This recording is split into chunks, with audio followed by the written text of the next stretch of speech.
고기를 잡은 것이 심히 많아 그물이 찢어지는지라. 이에 다른 배에 있는 동무들에게 손짓하여 와서 도와달라 하니 그들이 와서 2배의 채움에 잠기게 되었더라. 시몬 베드로가 이를 보고 예수의 무릎 아래에 엎드려 이르되 주여 나를 떠나소서 나는 죄인이로소이다 하니 이는 자기 및 자기와 함께 있는 모든 사람이 고기 잡힌 것으로 말미암아 놀라고 세베대의 아들로서 시몬의 동역자인 야고보도 요한도 놀랐습니다. 예수께서 시몬에게 이르시되 무서워하지 말라. 이제 후로는 네가 사람을 취하리라 하시니 그들이 배를 육지에 대고 모든 것을 버려두고 예수를 따르니라. 아멘. 오늘 본문 말씀의 제목은 다들 생각하시는 것처럼 그 말씀이 아니고 오늘도 찾아오시는 하나님이라는 제목으로 함께 말씀을 나누고자 합니다. 오늘 누가복음 5장에 베드로와 야고보, 요한이라는 예수님의 제자들이 등장을 사실은 합니다. 성경의 시대에 이 사람들의 직업은 어부라고 이야기를 하죠. 근데 성경 시대에 이 어부라는 직업은 엄청나게 고된 직업입니다. 물론 지금도 그들의 모습은 힘든 모습들이고 고되겠지만, 왜냐하면은 어부들의 모습들, 특별히 이때 당시는 지금도 좀 그런 게 많고 밤에 주로 고기들을 많이 잡습니다. 그래서 이 낮이랑 밤이랑 완전히 그냥 뒤바뀐 모습들, 왜 그렇게 했어야 되냐면 그때 당시에 그물 때문에 그랬습니다. 지금은 그물들이 여러 가지로 잘 안 보이고 물속에 잠겨도 그것이 잘 안 보이는 모습이지만 예전에 만들었던 그물은 소재가 뭐였냐면 세마포 자락이었습니다. 세마포 자락. 그래서 옷자락 가지고 그물을 만들다 보니까 이것을 물에 담그면은 훤히 다 보입니다. 이 훤히 다 보이니까 물고기가 그 속으로 들어오지가 않습니다. 그래서 어쩔 수 없이 밤 한 10시부터 시작해서 새벽 4시까지 이 밤새 고기를 잡아야, 그래야 그물을 내려놓으면 고기들이 그 속에 들어오니까 그렇게 잡을 수가 있었습니다. 그러니까 아침이랑 밤이랑 완전히 뒤바뀌어져 있는 그런 모습들. 요즘이야 올빼미족이란 말이 있었지만 예전에는 없었는데 그때는 확실한 올빼미족이었습니다. 매일 밤에 일하고 낮에는 자야 되는, 그리고 밤에 나와서 다시 준비하고 또 아침에 그 손질을 하고 빨리 집에 들어가서 쉬고 싶은 그런 마음들, 그 어부들입니다. 근데 이 갈릴리의 이 너비가 얼마 정도 되냐면요, 남과 북으로 따지면 한 21km 정도 되고 동서로 따지면 한 12km 정도 이렇게 되어집니다. 그러면은 한 가운데에 가서 고기를 잡아야 되잖아요. 깊은 곳이 그쪽이면. 그러면은 그때 당시는 지금처럼 동력선도 아니고 노를 저어서 가야 됩니다. 그러면은 한 중간에 간다 치더라도 적어도 한 6km 정도는 노를 저어서 가야 됩니다. 손으로 노를 저어가지고 또 물고기를 싣고 와야 되는 배라면 그냥 우리가 생각하듯이 노 젓고 가는 조그만 배가 아니고 큰 배일 거고, 그러면은 그 큰 배를 노 저어서 간다면 엄청나게 힘이 듭니다. 그 6km 정도를 가야 되고요. 그리고 이때 당시는 언제 고기가 많이 잡혔느냐? 우기 때 많이 잡혔습니다. 우기는 비 오는 날. 비가 많은 때는 이스라엘에서 자주 말씀드려서 아시겠지만 겨울철, 이때가 이스라엘에서는 우기입니다. 그때 고기가 많이 잡혔습니다. 그러면 한번 생각을 해보시면 이때 밤새 고기를 잡아야 되고요. 그리고 이제 지금처럼 뭐 좋은 나일론이 아니기 때문에 막 그물이 엉켜었습니다. 그래서 물속에 들어가서 그 그물을 좀 풀어줘야 되는 그런 모습이 있었다고 해요. 그러다 보니까 밤새 물고기 잡아야 되고 또 우기니까 비가 엄청나게 오니까 계속 비 맞고 그 그물을 내렸어야 되고 물속에 들어갔어야 되고, 또 하나 우리가 생각을 안 하면 안 되는 것이 광야입니다. 광야. 이스라엘 땅은 광야에게 분지가 있으면 낮에는 덥고 밤에는 춥습니다. 그러면은 생각을 해보십시오. 추운 날인데 거기에다가 물에 흠뻑 젖어 있죠. 물속에 들어가야 되죠. 그러면 이 사람들은 잠과 싸워야 되고, 그리고 물과 싸워야 되고, 또 무엇과 싸워야 됩니까? 추위에 싸워야 됩니다. 그래서 이 밤새도록 이런 추위들을 싸우면서 벌벌 떨고 옵니다. 그래서 이 어부들에게 있어서 그 다음 날, 그리고 그 다음 정오, 이거는 너무너무 귀한 시간입니다. 그 밤새 추위와 사투를 벌였던 이 몸을 쉬어야 되는 모습이기 때문에. 그런데 오늘 말씀을 보시면 5장 5절에 깊은 데로 가서 고기를 잡아라 그랬더니 이 베드로가 다시금 그쪽으로 나갑니다. 오늘 이 말씀의 시간적인 배경은 아침입니다. 아침. 5절 말씀을 보시면 무리가 몰려와서 하나님의 말씀을 들을새 예수는 게네사르 호숫가에 올림. 이게 왜 그러냐면은 사람들이 42절부터 이게 시작되어지거든요. 날이 밝으면 예수께서 나오사부터 시작되어지는 거라. 이게 왜 사람들이 예수께 몰려오고 이 인산인해가 되어져서 예수님이 밀려가지고 나사렛 호숫가까지 오시게 됐냐면 누가복음 4장에 등장하는 4장 38절에서 예수님이 베드로의 장모의 열병을 낫게 하시는 한 사건이 있습니다. 그 사건을 통해서 많은 사람들이 소문을 듣게 되고 그러면서 사람들이 계속적으로 예수님께 몰려오는 그런 일들이 있게 됩니다. 그래서 이 예수님이 사람들 때문에 밀려 호숫가로 왔는데요. 그 호숫가에 갔더니 배가 지금 두 척이 있습니다. 그 두 척 중에 하나는 베드로의 배였다고 성경은 말씀하시고, 그리고 이 베드로의 배에 예수님이 툭 올라가셔서 배 좀 띄워줘. 그래서 베드로가 띄워줍니다. 지금은 이 상황을 한번 그림을 보시면 한쪽에는 되게 많은 사람들이 웅성해서 예수님 말씀 들으려고 모여있고, 또 한쪽에는 이 베드로, 그리고 야고보, 요한같이 이 어부들은 지금 밤새도록 고기를 잡고 특별히 아무것도 못 잡았는데 다시금 돌아와서 그 그물들을 수선하고 있는 중입니다. 세마포로 만들었기 때문에 얘가 빨리 씻지 않으면 금방 헤어지기 때문에 씻고 정리하고 또 수선을 해야 됩니다. 그래서 이 많이 붐비는 사람들에게는 예수님이 기적과도 같을 겁니다. 베드로의 장모를 고치신 이야기가, 그리고 병고침이 있고 하니까. 그런데 이 베드로에게는요, 지금 예수님의 이 말씀보다는 어젯밤에 하나도 안 잡힌 이 물고기, 지금껏 이런 일이 한 번도 없었는데 어찌 이런 일이 있을까? 이게 자기에겐 더 기적과 같은 이야기입니다. 한쪽에는 예수님의 이야기가 기적같이 들려지고 있고 한쪽에는 아무것도 못 건진 그 일이 기적같이. 그러니 이 예수님이 말씀하시는 그 말씀이 이 베드로의 귀에 들려졌겠냐고요. 예수님이 하시는 말씀이 이 붐비는 사람들에게는 잘 들어왔겠죠. 근데 베드로의 귀에는 그게 들려오지 않습니다. 지금 당장. 그래서 계속적으로 예수님 이야기하시는 한켠에서 그냥 아무 생각 없이 그냥 건물 씻고 말리고 수선하고 있는 이런 모습들입니다. 그런데 갑자기 예수님이 말씀 마치시고는 시몬에게 말씀하시되, 야, 깊은 데로 가서 그물을 내려서 고기를 잡아봐라. 이런 말씀을 5장 4절에서 베드로에게 하십니다. 그때 이 베드로가 정말 주저함 없이 누가복음 5장 5절에 우리가 밤새도록 수고하였지만 말씀을 의지하여서 그물 내려보겠습니다 라고 하고 갔다고 합니다. 자, 우리는 여기까지만 알고 있습니다. 그런데 앞에서 잠깐 말씀드렸던 이 어부의 생활들을 한번 생각을 해보면요, 이 어부들의 모습들을 한번 생각을 해보고 다시금 예수님과 베드로의 이 대화 속에 한번 들어보자고요. 그러면 진짜 베드로는 아무런 주저함도 없이 아무런 끄리낌도 없이 그냥 물속으로 갔을까라는 생각이 듭니다. 이 배는 동력선입니다. 노를 저어서 가야 됩니다. 적어도 6km까지 가야 돼요. 배를 노를 저어 그까지 가야 되고, 그리고 밤새 추위와 떨어가지고 그것도 고기 한 마리도 못 잡고 와가지고는 이 무슨 일이야 하면서 그물을 씻고 있는 그 사람들입니다. 조금은 쉬어야 되는데. 그리고 또 하나, 아침에 그물을 던지면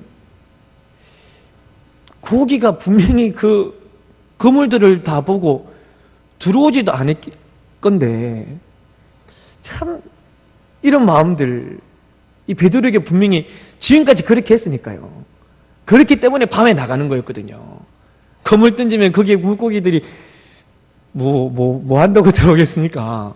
그것 때문에 베드로가 나가지 않았다고요. 또 하나, 그물 다 정리하고 이제 좀 가서 쉬어야 되는 입장인데 또 가러 가니까, 아이고 참, 정리하기 전에 이야기하지.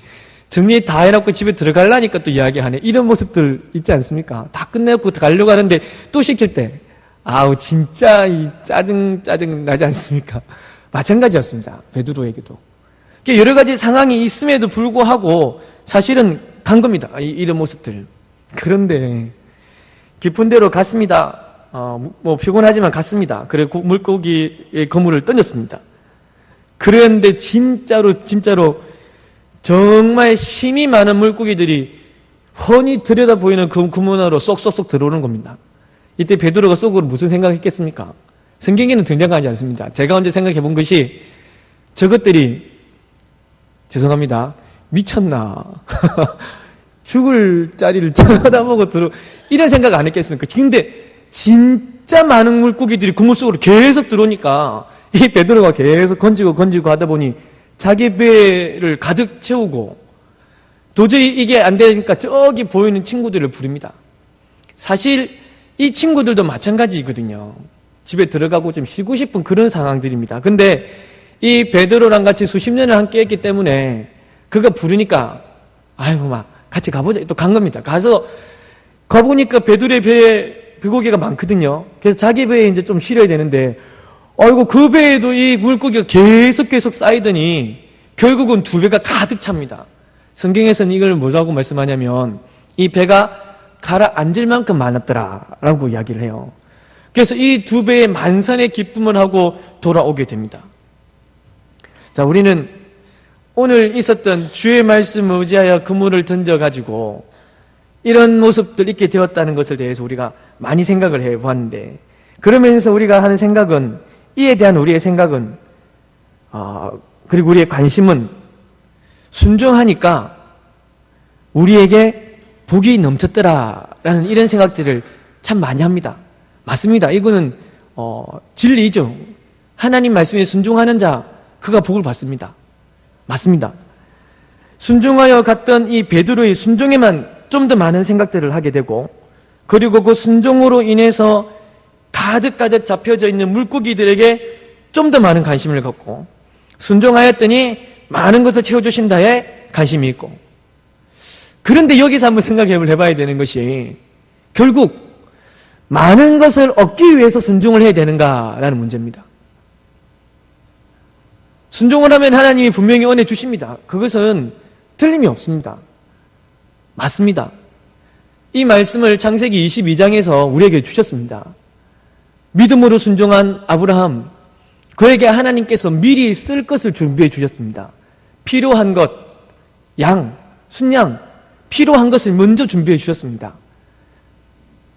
하나님의 순종이 있는 자에게 준비해 놓으신 것이 허락되어지는 겁니다. 순종한 자에게 그때 탁탁 주시는 것이 아니고요. 미리 준비해 놓으셨다고요. 그러면서 순종하는 자에게 허락해 주시는 복입니다. 맞습니다. 맞는데 우리가 한번 생각을 해봐야 되는 것은 우리 위주로 신앙을 해야 되는 건가라는 생각이었습니다. 목적을 이루기 위해서 신앙생활을 해야 되는 건가? 우리의 목적 달성을 위해서 신앙생활을 한다면 다른 종교도 있습니다. 내가 잘 되기 위해서 하나님을 섬긴다는 것, 나의 위주로 되어지기 위해서 하나의 수단이 되어진다면 이것은 좀 더 생각을 해봐야 되지 않는가. 순종 그 자체가 하나님 앞에서의 은혜가 되는 겁니다. 그러니 목적 달성을 위한 신앙이 아니라 정말 순전함으로 하나님 앞에 신앙하고요. 그냥 하나님이 말씀하시니 그 말씀 따라 살아가 보니까 하나님께서 준비해 주신, 미리 준비해 놓으신 복들을 내려주시는 그 은혜. 그런 것이 하나님 앞에서 살아가는 우리들의 모습이 아닐까? 아니, 이런 모습이 되어야 되지 않을까? 하나님이 모르시겠냐고요. 하나님이 어떤 분이신데 나의 만족과 나의 끝을 위해서 신앙생활을 하고 또한 오케이 이렇게 하면 이렇게 된다고 했으니까 오케이 그것 가지고 한번 해보자. 그래서 하나님 그래가지고 만약에 하나님 안 주시면 그때 이제 하나님 떠나가는 겁니다. 준다고 하더만 안 주네. 목적을 가지고 신앙생활을 했는데 그 목적이 달성이 안 되는 거예요. 신앙생활하고 순종을 엄청 실히 했는데도 안 되니까 하나님은 없네 라고 떠나가는 겁니다. 사실 하나님 떠난 모든 사람들이 이야기 듣는 걸 보면 하나님은 없다라고 이야기합니다. 하나님이 계시다면 그러면 안 되지라고 하는 거고요. 내가 하나님한테 어떻게 했는데 우리가 내가 하나님한테 어떤 모습이었는데 하나님이 나한테 이러면 안 되지 라고 하고 하나님을 떠나가는 모습이 많습니다. 그냥 순전함으로 하나님 앞에 순종하는 겁니다. 하나님 우리를 사랑해 주셨습니다. 믿으십니까? 하나님께서 여러분을 불러주셨습니다. 믿으십니까? 진짜요. 그것뿐입니다. 내가 하나님 이렇게 된 것도 없습니다. 하나님이 우리를 택하여 주시고 우리를 사망에서 끌어올려 주시고 그래서 하나님의 자녀로 삼아 주셨습니다. 그래서 이제 우리는 하나님을 아버지라 부를 수 있게 된 거고요. 하나님이 우선이야죠. 그래서 이것을 한번 보면서 어떤 생각을 하게 되었냐면 오늘 베드로의 만신의 이야기를 통해서 하나 살펴봐야 될 것이 있겠구나라는 것이었습니다. 베드로의 부르심이 오늘 이곳에 있습니다. 누가복음 5장에 순종에 더하여서 있습니다. 순종을 하니 하나님 복 내려주셨습니다에 더하여서 있는 겁니다. 하나님이 우리를 부르심과 또한 하나님께서 베드로에게 주신 회심입니다. 회심, 돌아서게 하심입니다. 이것이 오늘 누가복음 5장에 함께 있습니다.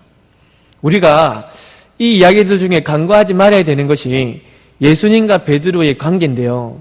예수님과 베드로는 오늘 처음 만난 것이 아닌 것을 앞에서도 말씀드렸습니다. 누가복음 4장 38절 말씀인데요. 회당에서 나가사 시몬의 집에 들어가시니 그곳에서 시몬이 모시고 있던 장모의 열병을 고치셨습니다. 누가복음 4장 39절 말씀에 예수께서 열병을 꾸짖으신데 열병이 떠나가고 그리고 이때 이 모습들 그리고 사람들이 웅성웅성하는 이때 모습이 그때 낮은 아니었던가 밤은 아니었던답니다.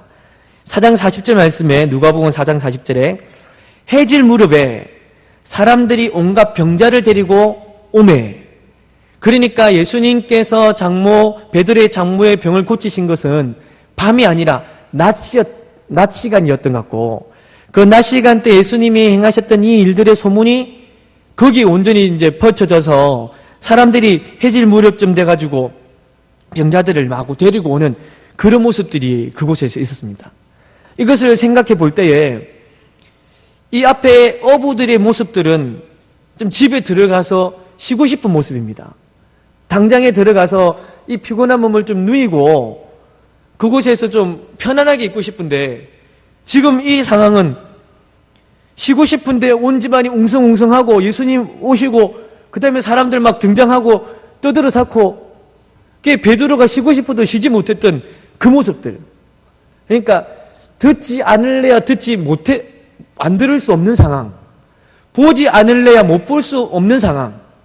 지금 그 상황이 자기 집에서 펼쳐진 겁니다. 누구와 함께요? 예수님과 함께요.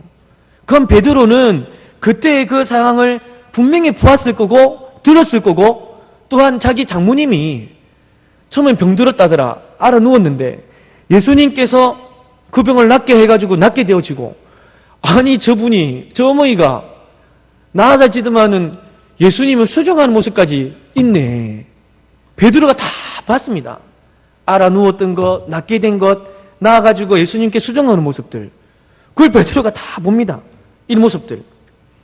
그런데 지금 베드로, 예수님과 다시 만났을 때 누가복음 5장에서는 예수님께 그런 별다른 반응을 보이지 않습니다. 사람들은 인산인해가 돼서 몰려왔는데 자기는 지금 거물이나 따고 있습니다. 그거 씻고 승리하고 있는 모습들. 예수님께 별다른 마음들, 반응들, 믿음들 보이고 있는 그런 상황들이 아닙니다.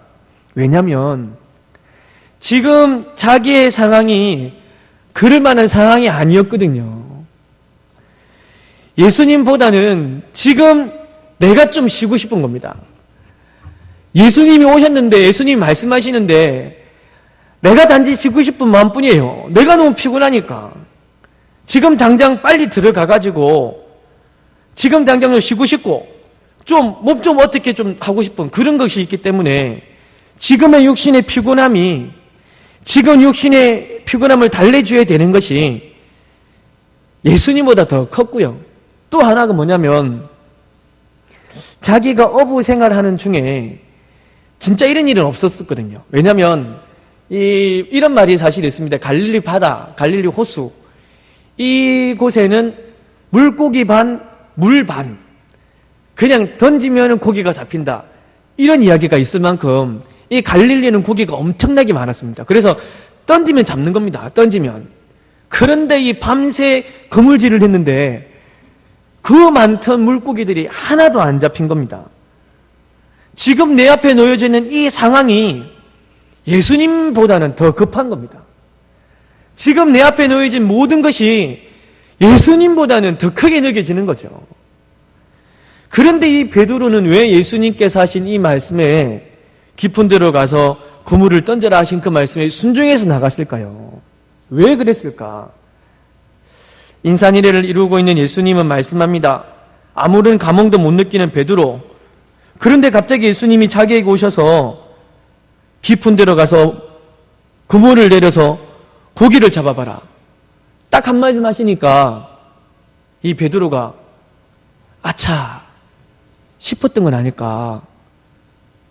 그래, 내가 이분을 배웠는데, 내가 이분을 사실 아는데, 예전에 얼마 전이죠, 우리 장모를 고치셨던 그 일을 내가 아는데 그 일이 갑자기 생각난 건 아닐까.